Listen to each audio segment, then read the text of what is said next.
de estos chequeos de conformidad es poder usar esos parámetros para chequear cosas. Y aquí, si se dan cuenta, en el ejemplo que yo les puse, está chequeando de que hay un corredor que no tiene cielo falso. Y eso no puede ser. No puede haber un corredor sin cielo falso por determinación de criterios, ¿cierto?, para este proyecto. Para poder hacer ese chequeo en forma automática, el modelo tiene que poder especificar qué es lo que es un corredor, qué es lo que es un cielo falso, ¿cierto? Para poder que se haga esos análisis, y acá, ¿cierto?, se chequean todas esas inconformidades con los criterios de diseño. Como les decía, esto es algo que todavía en términos, yo diría que en términos técnicos es algo que se puede hacer, pero todavía hay muchos temas de implementación que hacen difícil o desafiante a las empresas todavía estar aplicando a este nivel los métodos BIM. Otra área de aplicación muy interesante son los diseños colaborativos, la capacidad de múltiples proyectistas estar trabajando en forma colaborativa, pudiendo compartir información de mucho mejor forma de la que se hace tradicionalmente. Y acá yo les muestro ahí los dos enfoques en los cuales se puede trabajar con modelos, uno que es un enfoque centralizado con un modelo central y los distintos proyectistas compartiendo y requiriendo información de este modelo central, y en el otro esquema distribuido donde los distintos proyectistas tienen sus propios modelos, trabajan con sus modelos y los comparten los modelos a los demás, ¿cierto?, lo cual genera un montón de desafíos de interoperabilidad entre ellos, pero también es un esquema, una arquitectura mucho más flexible.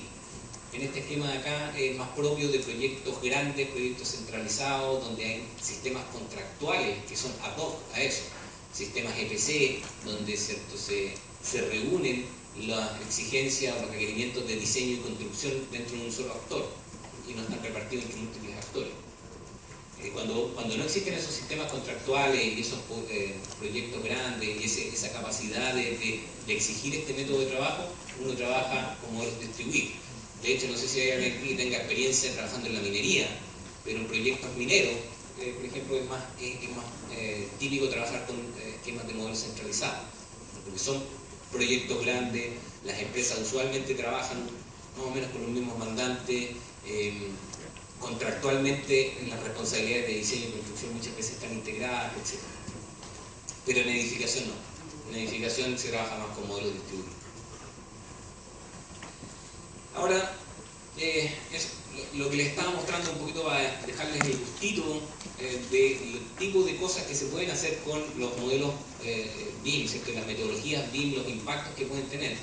Pero como les mencionaba al principio, no es la idea a profundizar mucho en eso y ahondar, sino más bien que se tuviera una comprensión del alcance que se tiene. Lo que quería conversar un poquito con ustedes ahora son los desafíos de trabajar con este tipo de metodología. Y en ese sentido voy a retomar con lo que partí mi charla de hoy. BIM no es una tecnología. BDC, ¿cierto?, diseño y construcción virtual, no es una tecnología, a pesar de que, ¿cierto?, lo diga el título arriba, ¿cierto?, está en la clasificación dentro del contexto del seminario. Pero no es una tecnología, sino que realmente es una forma de trabajar. Si nosotros creemos que porque vamos a comprar un software y vamos a capacitar a alguien para usar esto, tenemos el problema resuelto, vamos directo, ¿cierto?, al fracaso en términos de sacarle provecho a esto. Puede que algunas cosas funcionen, pero se va a perder el gran porcentaje de la potencialidad que tiene esta metodología, se va a perder.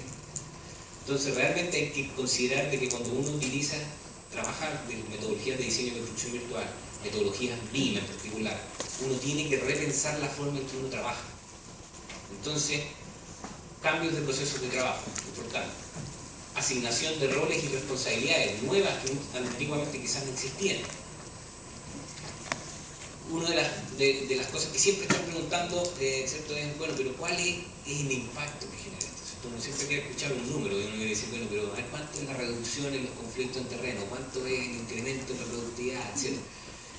Hay estudios que de alguna forma han cuantificado algunas de estas cosas, pero si bien yo abogo en tremenda medida porque se midan, también hay que mirar siempre esos indicadores con un ojo clínico y a distancia, porque las mediciones pueden dar para mucha interpretación.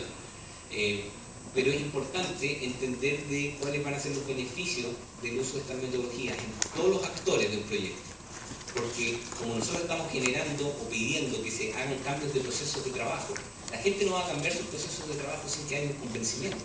Entonces es importante que de alguna forma se explique y que haya un convencimiento de que esto va a tener un impacto positivo en mi trabajo para que yo cambie mi forma de trabajar. La confianza entre actores también es clave. Vamos a hablar un poquito más adelante, bien cortito, porque sé que también lo van a conversar en la tarde, el tema de sistemas de gestión integrada de proyectos, los famosos IPD o LPD. Esos sistemas de gestión de proyectos se potencian tremendamente con estas metodologías de trabajo, pero se basan al mismo tiempo en una relación entre los actores en la cual la confianza es muy importante. Si bien también eso va complementado, como siempre, con sistemas contractuales que, digamos, que apoyan la confianza, enmarcan la confianza, la incentivan la confianza. Porque desgraciadamente la confianza, uno puede tener mucha confianza, pero a la hora del objetivo, cuando está recortando, ¿cierto?, las líneas de utilidades, ¿cierto?, uno tiene que decir, bueno, ¿cómo vamos aquí? Entonces los sistemas contractuales obviamente apoyan en esa línea, pero sí es importante tener ciertos niveles de confianza, porque los modelos requieren compartir mucho más información de la que yo comparto con un plano CAD. Un modelo 4D requiere mucho, contiene mucho más información de la que contiene una carta GAN. Entonces, realmente, si yo no tengo ese nivel de confianza y yo no conversaba las cosas, a veces se generan conflictos.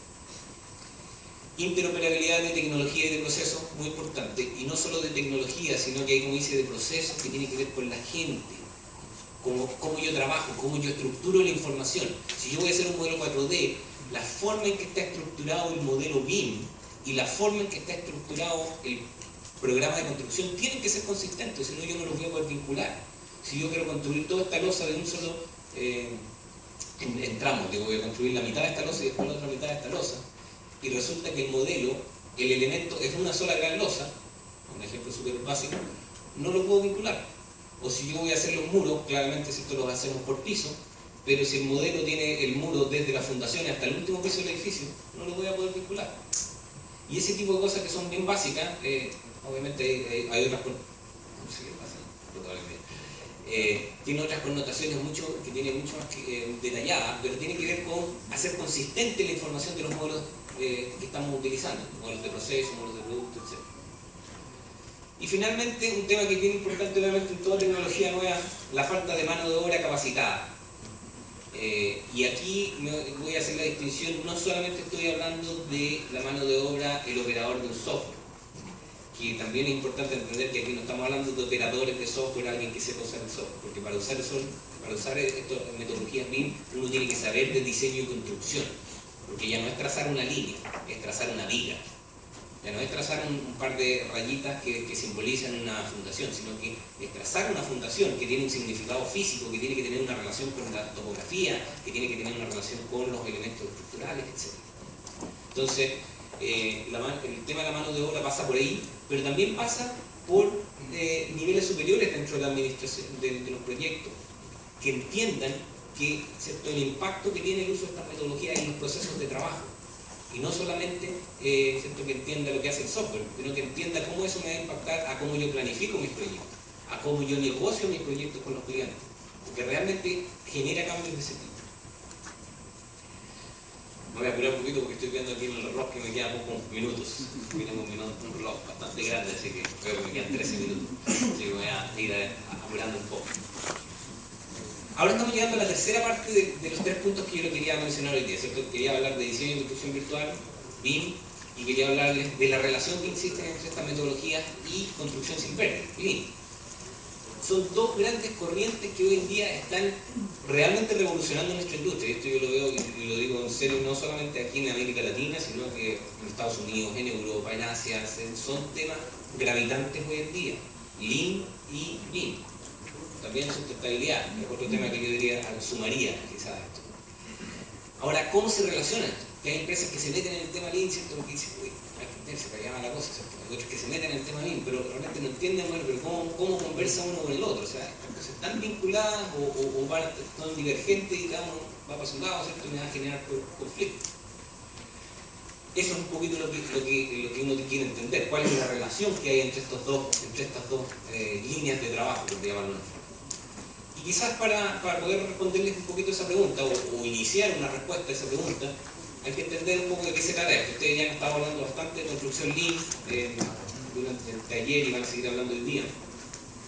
En términos bien generales, ¿cierto? Lean se traduce en reducir pérdidas, entonces construcción sin pérdidas, incrementar el valor al cliente, o sea, hay un foco en el cliente, clientes que pueden ser internos o externos, finales o intermedios, y también una idea de mejoramiento continuo, una idea, ¿cierto?, de estudio de los flujos del valor, ¿cierto?, que yo genero al cliente durante mi proceso constructivo. Y por otro lado,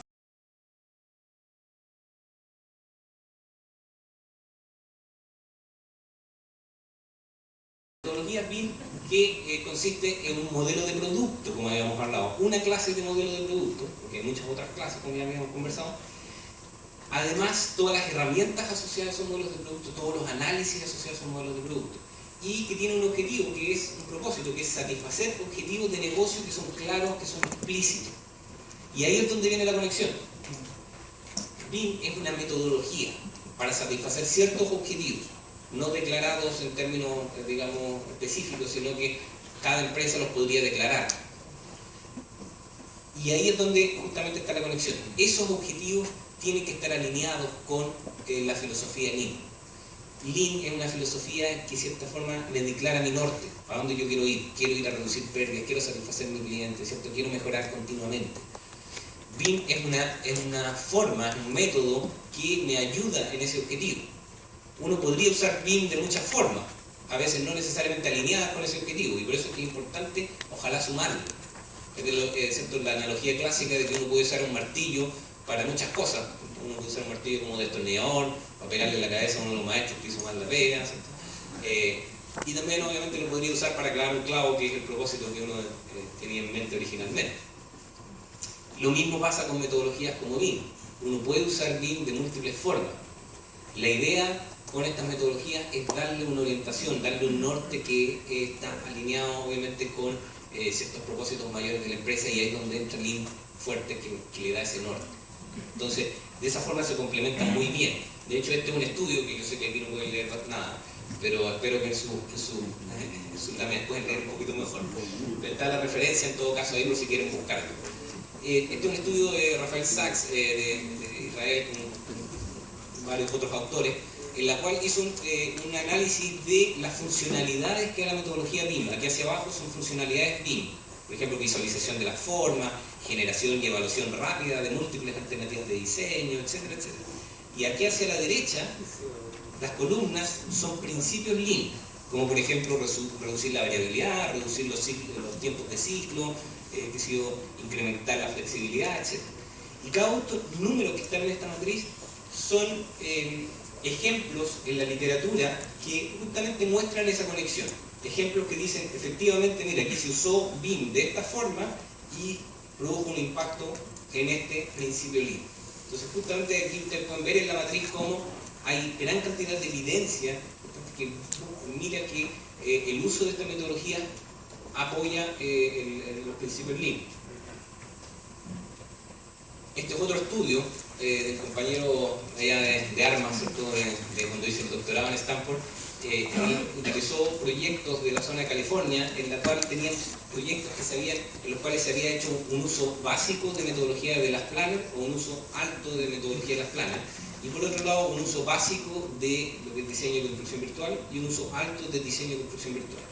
Y lo que está graficado aquí es el nivel de prefabricación que se logró en todos esos proyectos. Prefabricación en el sistema de climatización, sistema eléctrico, el celestito, y el sistema de sanitario, el naranja. Pues se pueden dar cuenta que en la combinación en la cual se hizo un alto nivel de diseño y construcción virtual y un alto nivel de metodología de las planners, es la que se logró mayores niveles de prefabricación, y con las consecuencias, ¿cierto?, de mejoras en la productividad, mejoras en la calidad y en seguridad del proyecto. En ese mismo estudio también se midió las horas que gastaban los jefes de obra en terreno resolviendo problemas. Y acá están las distintas combinaciones de tanto Lean con BDC, y en el caso donde se utilizaban ambas, se dan cuenta, hay un uso mucho menor de, bueno, estos son minutos por día. Minutos por día, ¿cierto? En un caso llegaban casi a los 200 y en el otro estaban en niveles bien bajos. O sea, más de 2 horas, 3 horas de del día de un jefe de obra que ha estado resolviendo problemas, y en el otro caso no sé cuánto sería el número, no interpretación, ¿cierto? Como 10 minutos, 20 minutos. Así que obviamente es otra evidencia de las ventajas de sincronizar estas metodologías. Otro ejemplo más, el uso de modelos para mostrar los flujos dentro del flujo de trabajo dentro de una obra, ¿cierto? Diciendo qué áreas están disponibles para trabajo, qué áreas se está trabajando, qué áreas está parada, etc. Por otro lado, yo les mencioné ya, y ustedes van a conversar más de esto hoy día en la tarde, entiendo yo, sobre sistemas de gestión integrada de proyectos, o sistemas de entrega de proyectos Lean. Esto es algo que en muchos proyectos complejos hoy en día se está motivando a utilizar. Es algo que obviamente aún es bastante incipiente en términos de su uso. Pero la verdad es que cuando se logra trabajar de esta forma, la dinámica es completamente distinta. No voy a detenerme mucho en las definiciones ahí, porque si no vamos a gastar mucho tiempo. Pero básicamente es proyectos en los cuales nosotros logramos que los distintos actores del proyecto trabajen colaborativamente en una alianza de actores, realmente trabajen sincronizados en términos de los objetivos del proyecto y no en los objetivos propios de cada actor. O más bien, digamos, los objetivos propios de cada actor están alineados con los objetivos del proyecto, porque al final siempre van a trabajar en los objetivos propios. Pero la idea aquí es que los objetivos del actor están alineados con los objetivos del proyecto. Y bueno, hay un montón nuevamente ustedes van a conversar quizás más en detalle esto después, pero hay un montón de herramientas utilizadas dentro de este tipo de sistemas de gestión. Herramientas contractuales, por ejemplo, herramientas comunicativas, etc. Y dentro de las herramientas que potencian mucho este tipo de trabajo son justamente las metodologías BIM. El modelo BIM se transforma en el centro de comunicación de este equipo multidisciplinario y equipo del proyecto. Acá simplemente, nuevamente, la presentación quizás no logra proyectar correctamente, pero lo que quiero mostrarles aquí son los distintos actores. Estas son las etapas del proyecto, desde diseños esquemáticos, prediseño, diseño detallado, construcción, etc., hasta el final del proceso. Y acá abajo los actores, el mandante, diseñadores, consultores de diseño, y muestran cómo los constructores entran bastante atrás en el proceso, y también los contratistas de especialidad también entran bastante atrás. Y acá arriba lo que muestra es el tipo de preguntas que se responde, ¿cierto? En gran medida durante la etapa de diseño se está respondiendo preguntas del tipo de ¿qué es lo que se va a hacer? El diseño.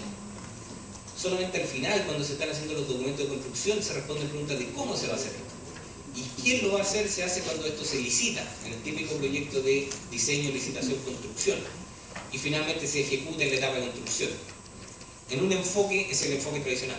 En un enfoque integrado, un enfoque Lean, la idea es traer a actores relevantes mucho antes en el proceso. Y ustedes pueden ver aquí abajo a los consultores de diseño que aquí entraban acá están entrando acá.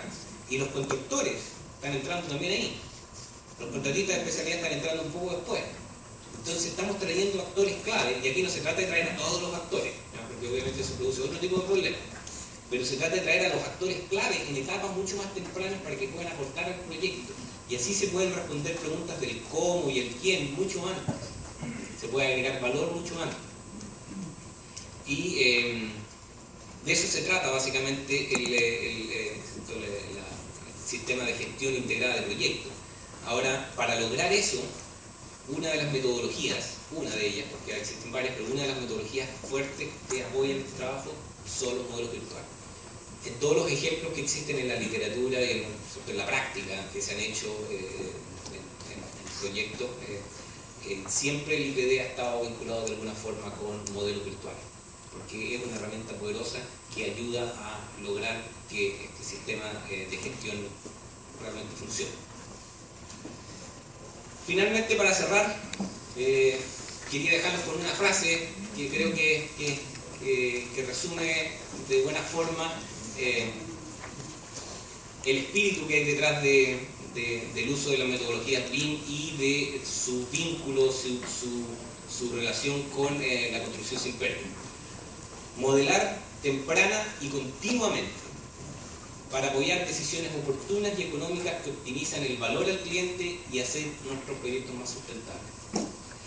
Esa frase reúne en términos bien generales, que si uno la lee sin entender mucho quizás se puede pasar por alto, pero si uno entiende realmente los conceptos que hay detrás, espero yo que después de lo que he conversado hoy día en esta hora, puedan realmente tomarle el peso, lo que significa modelar, lo que significa representar los distintos tipos de información en los proyectos, en forma temprana y en forma continua. O sea, realmente no se trata de hacer un modelo una vez y con eso me quede tranquilo. El modelo es básicamente la representación virtual de lo que yo estoy haciendo afuera en terreno, y tiene que acompañar al proyecto, todo el proyecto, desde la etapa temprana hasta finalmente la operación del proyecto. Entonces tiene que hacerse continuamente. Y la idea, nuevamente, no es solamente hacer esto porque es entretenido, porque es bonito, porque el gerente general fue a una conferencia y vio estos modelos que se veían tan lindos, y llegó a la oficina y dijo, ya, vamos a hacer BIM desde el lunes. No se trata de eso. Se trata realmente de apoyar decisiones de negocio, apoyar decisiones que sean oportunas y económicas y que apoyen a entregarle valor al cliente. Ahí está la parte de la filosofía Lean. Identificar a nuestros clientes, intermedios, finales, internos, externos, ¿cierto? Y ver cómo yo puedo generar más valor para ellos y hacer finalmente nuestros proyectos más sustentables. Bueno, entiendo que les agradezco obviamente la atención y entiendo que vamos a tener una sesión de preguntas después de la próxima presentación, así que espero responderle todas sus preguntas que hayan podido capturar. Así que muchas gracias.